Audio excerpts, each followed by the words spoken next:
পরিবারের দুটি প্রধান সদস্য, তাদের পুজো ঘরের ভেতরে তাদেরকে মৃত অবস্থায় পাওয়া যায়। তাদের যে দেহটি ছিল সেটা মাথা থেকে আলাদা হয়ে নিচে পড়েছিল, চারিদিকে রক্ত ছড়িয়েছিল। পুলিশ যখন ওখানে আসে তারা দেখে পুরো বিষয়টা মনে করে এটা কোনো হিউম্যান স্যাক্রিফাইস কেস।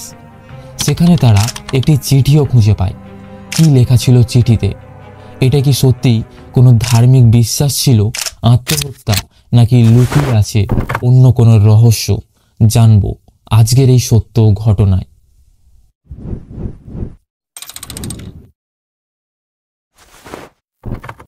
গুজরাটের রাজকোট জেলার ভিঞ্চিয়া নামক একটি গ্রামে বসবাস করতেন হিমু মাকওয়ানা এবং তার স্ত্রী হানসা মাকওয়ানা।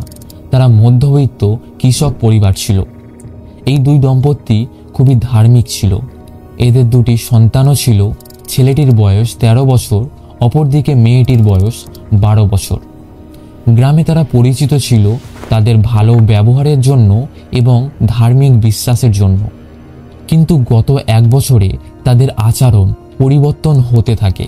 তারা তাদের বাড়ির এক কোণে প্লাস্টিকের বস্তা দিয়ে মন্দিরের মতো একটি পুজো ঘর বানিয়ে রেখেছে, যেখানে তারা ঘন্টার পর ঘন্টা পুজো করতে থাকত।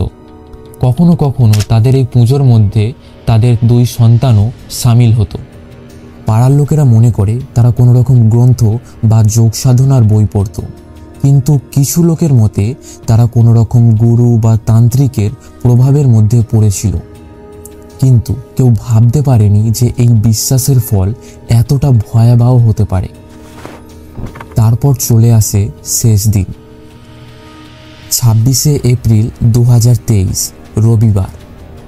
হেমু এবং হানসা তাদের একটি দরকারি কাজ আছে এটা বলে তাদের 2 সন্তানকে তাদের গ্রামে থাকা একটি আত্মীয়র বাড়ি পাঠিয়ে দেয়। তারপর রাতে তারা দুজনে নিজেদের ভাগ্য নির্ধারণের প্রস্তুতি নেয়। রাত কেটে যায়। যখন তাদের 2টি সন্তান বাড়িতে আসে, দেখে বাড়ির দরজা খোলা আছে।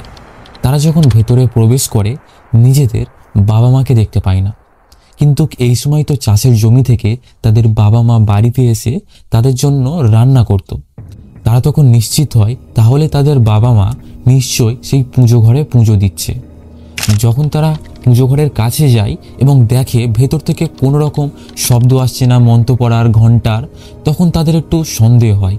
তারপর তারা যখন পুজো ঘরের বস্তাটি সরিয়ে ভেতরে প্রবেশ করে, দেখে সব জিনিসপত্র অগোছালো হয়ে আছে। তখনই তাদের নজর এক কোণে পড়ে, আর সেদিকে তাকানোর সঙ্গে সঙ্গেই তাদের যেন হৃৎপিণ্ড কিছু মুহূর্তের তারে থেমে যায়। তারা দেখে তাদের বাবা মায়ের দেহ মাথা থেকে আলাদা হয়ে নিচে পড়ে আছে, চারিদিকে রক্ত ছড়িয়ে আছে এবং তাদের মাথা দুটি সেই জ্বলন্ত হবনকুণ্ডের ভেতরে পড়ে প্রায় জ্বলে গেছে। বাচ্চা দুটি দেহ এবং জামাকাপড় দেখেই এটা নিশ্চিত করতে পারছিল যে এটা হিমু এবং হানসা, তাদের বাবা মা। বিষয়টা আগুনের মতো পুরো গ্রামে ছড়িয়ে পড়ে।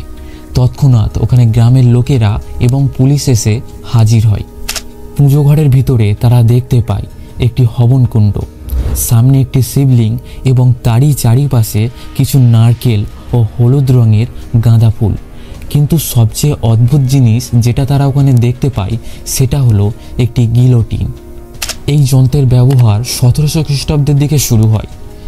গিলোটিন হলো একটি মৃত্যুদণ্ড কার্যকর করার যন্ত্র যা মাথা কেটে ফেলার জন্য ব্যবহার হতো। এটি একটি উঁচু কাঠামোর ওপর ধারালো ভারী ব্লেড যুক্ত থাকত, যা দ্রুত নিচে নেমে শাস্তিপ্রাপ্ত ব্যক্তির মাথা বিচ্ছিন্ন করত। তারা ওই যন্ত্রটি এমন অ্যাঙ্গেলে সাজিয়ে রেখেছিল যে তাদের ঘাড়ে পড়ার সাথে সাথেই তাদের মাথাটি সেই জ্বলন্ত হবনকুণ্ডের ভেতরে গিয়ে পড়বে। আপনারা হয়তো পাইরেটস অফ দ্য ক্যারিবিয়ান মুভিটা দেখে থাকলে সেখানে এমন ধরনের একটি যন্ত্রের ব্যবহার নিশ্চয়ই দেখেছেন। ওখানে পুলিশ তাদের দেহর কাছে একটি চিঠিও খুঁজে পায়, যাতে লেখা ছিল, আমাদের প্রাণ আমরা নিজেরাই নিয়েছি। তার মধ্যে তারা একটি অনুরোধও রেখেছিল যে আমাদের মৃত্যুর পরে আমাদের বাবা মা এবং ছেলে মেয়ের কেউ যেন দেখাশোনা করে। এরপরেও কিছুটা সময় পুলিশ তাদের ইনভেস্টিগেশন চালিয়ে যায়, কিন্তু নতুন কোনো প্রমাণ হাতে আসছিল না। তাছাড়া তারা নিজেদের সাথে এমন একটা কাজ কেন করলো এরও কোনো পাকাপোক্ত কারণ খুঁজে পাওয়া যায় না। এমনইভাবে এই কেস, এই পুরো ঘটনাটি আমাদের মাঝে কিছু প্রশ্ন রেখে যায়। তাদের এমনটা করার পেছনে কি কারণ থাকতে পারে, আপনার কি মনে হয় সেটা কমেন্টে জানিয়ে যাবেন। আর এমনই একটি হিউম্যান স্যাক্রিফাইস এবং ব্ল্যাক ম্যাজিক রিলেটেড কেস আমি আমার চ্যানেলে আগে থেকে এক্সপ্লেন করে রেখেছি। সেটা দেখার জন্য সামনে আসা ভিডিওতে ক্লিক করুন। দেখা হচ্ছে পরের একটি ভিডিওতে।